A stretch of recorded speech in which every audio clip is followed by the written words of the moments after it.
Ladies and gentlemen, live from Eric Lima Shenanigans of 1977. It's Wednesday or Saturday, and you know what that means. It's time for AEW Dynamite or Collision Event Center. And now here's the man that will bring you the happenings of AEW All Elite Wrestling action, Mr. Eric M. Lima. Thank you very much, Mr. Announcer, sir. Well, hello there, everyone. Welcome to yet another episode of Eric Lima Shenanigans in 1977, episode number 2151 of the show. It is April the 7th, 2025, 12:26 a.m. That's right, I'm on vacation, so I get to stay up late and do a video like this because Dynasty is just over. Just a couple of minutes ago, there's a lot going on, folks. Lots going on. And let's just say there was so much going on to the point where if it had not been for two matches, I would have been perfect in my picks and predictions, so to speak. So, and let's talk about what happened on Dynasty, because what I just saw, let's just say this, let's just say someone in AEW has made my Lima Don't Play That list, and let's unbelievable. Well, let's talk about it though. A trios match between AR Fox and Top Flight. Top Flight, the Martin brothers, Dante and Darian, no relation to my good buddy Brandon Martin. Accompanied by the lovely and newly married Layla Gray, as Nick Wayne and crew. That would be the team of Leo Rush and Action Andretti, accompanied by Kip Sabian and Mother Shayna Wayne in their corner. And this matchup, this trio's matchup stopped 0 hour of Dynasty. It was totally nuts. You know, these matches can get way out of hand. Everybody that I just mentioned that was in their respective corners got involved. Kip Sabian got involved in a couple of matches, and Layla Gray pushed him off the apron.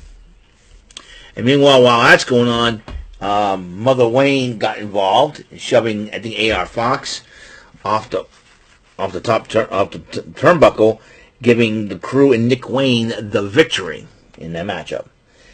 Meanwhile, Black the Max Caster, or as I call him, Max Bastard, because he's an idiot with a stupid mustache. If he issued a challenge to me, I would have said, I would tell the referee, I want to knock him out brass knucks, want to get myself one of these, and go like this to his mustache. Then I would go say, hey, here goes off the mustache. Here comes the mustache. Okay. Oh. I would have ran out of batteries. Hold on just a second here, folks. Hold on just a second. Anyways. That's why I would have done the Platinum Max Caster. Or, get chloroform. Put him out with it, pin him in the ring, and then shape, and then go like this, and go, hey, Platinum Max Caster, I can't stand your stupid looking mustache. I'm going to shave it off. Anyways. So he starts running his mouth. He's thinking everybody trying to chant, and everybody's saying, shut up, Max Caster, right? So Platinum Max Bastard's running his mouth. And then guess who issued the open challenge? His former tag team partner, Anthony Bowens, with Billy Gunn in his corner. Mr. Anthony Bowens, the 5TP. That's right, the 5-tool player, as he calls himself. And Anthony Bowens ends up winning the match. So Max Caster in his open challenge is 0-7. I predicted he would lose the matchup, and he did. Whoever he would do. So I had a feeling that Nick Wayne and crew were going to win that matchup. I got that one right, and then I predicted anyone in the Max Caster open match challenge. And who is messaging me now?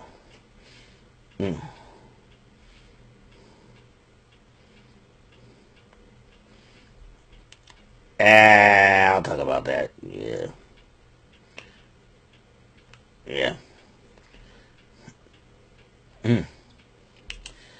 And anyways,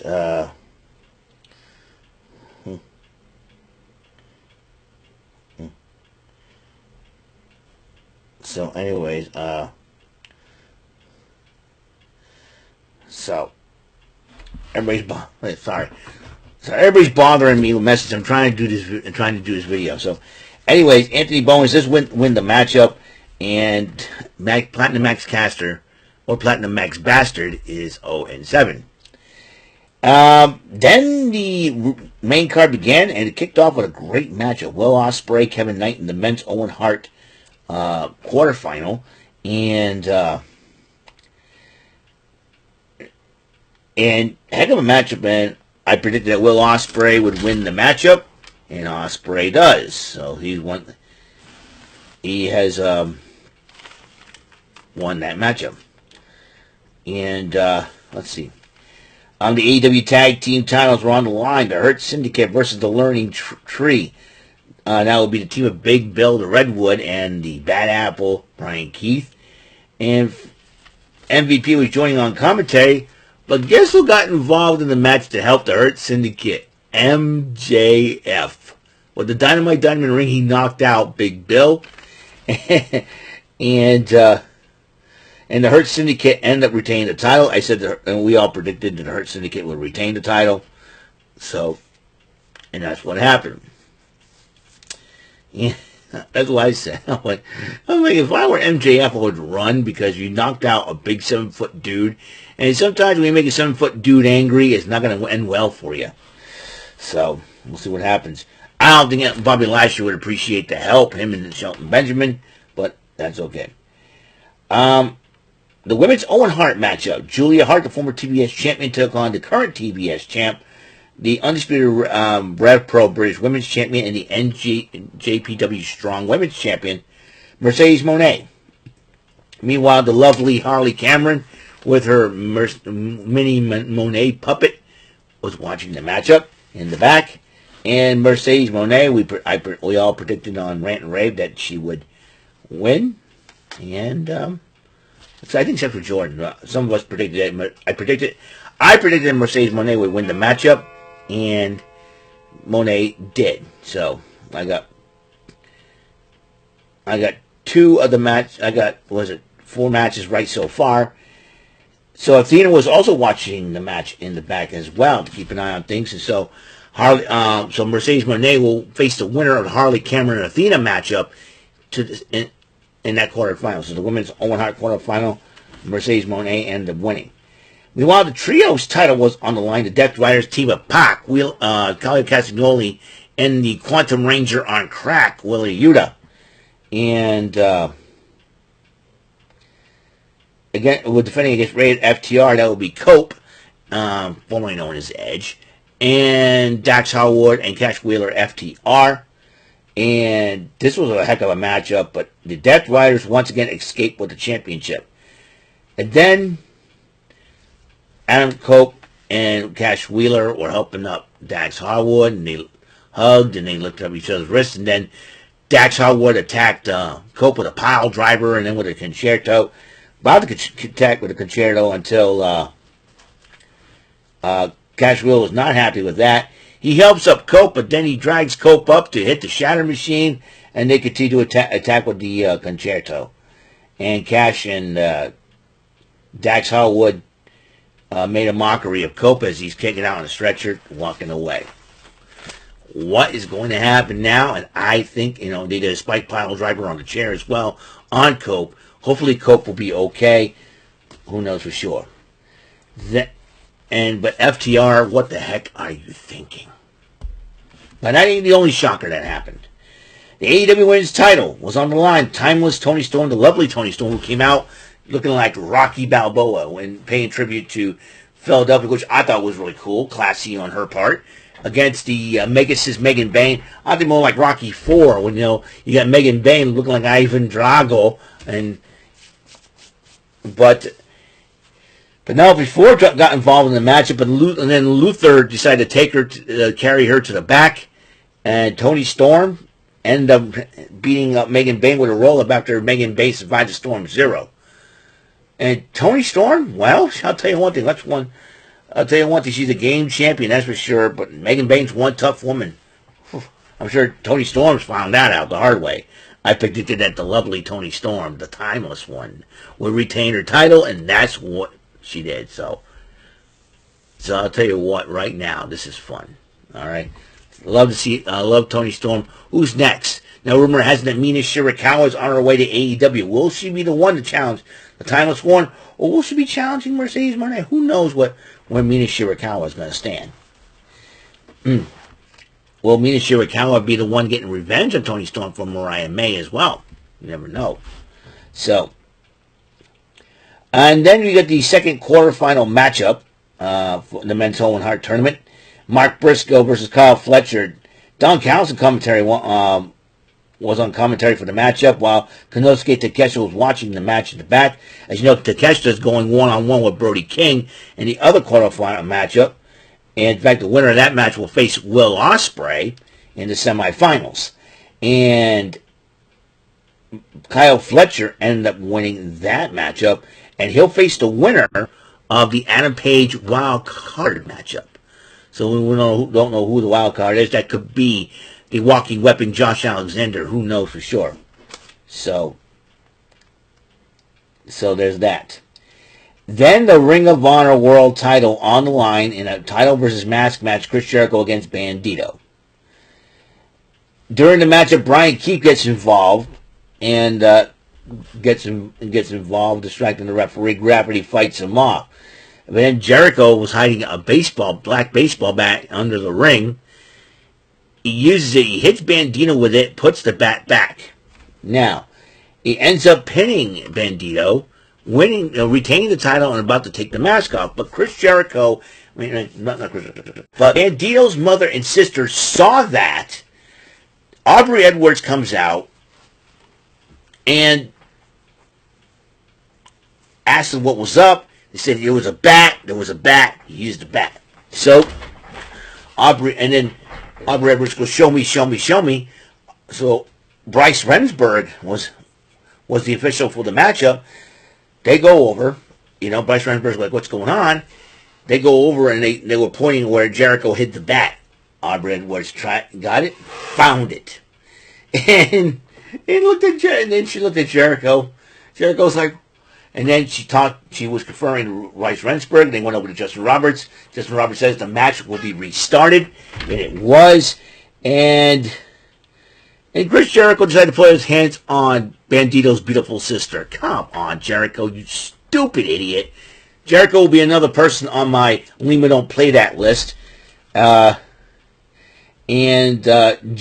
ended up losing the matchup. Bandito is once again the Ring of Honor World Champion, and was celebrating with his brother on Gravity, his mother, and his lovely sister. I say, yay! Finally, they got that stinking title of that rat-faced Jericho, and Chris Jericho and the Learning Tree did not have a good night because they lost it. Jericho lost the Ring of Honor title, and Big Bill and Brian Keith couldn't come up with the tag team titles. I'll tell you what, he's going to start crying. Eventually he's going to start crying and do the conspiracy crap again. Conspiracy! That's what, Chris Jericho, you're on my Lima Don't Play That list. That's right. Anyways. So TNT title was on. So I predicted that Bandito was going to win that matchup. So I also predicted Fletcher was going to win that matchup. So win that Owen Hart matchup. Then there was a TNT title on the line. Daniel Garcia against Adam Cole, defending it. And it was a heck of a matchup. Nobody interfered. No time limit. It was a heck of a matchup. And Adam Cole ended up winning the title. And both men shook hands, and Daniel Garcia lifted up the wrist, points at Adam Cole, and walks away. I predicted Adam Cole was going to win the title. He did. Oh, I predicted that Ray FTR was going to win the trios title. I was wrong. Death Riders did retain on that. Then the international title was on the line.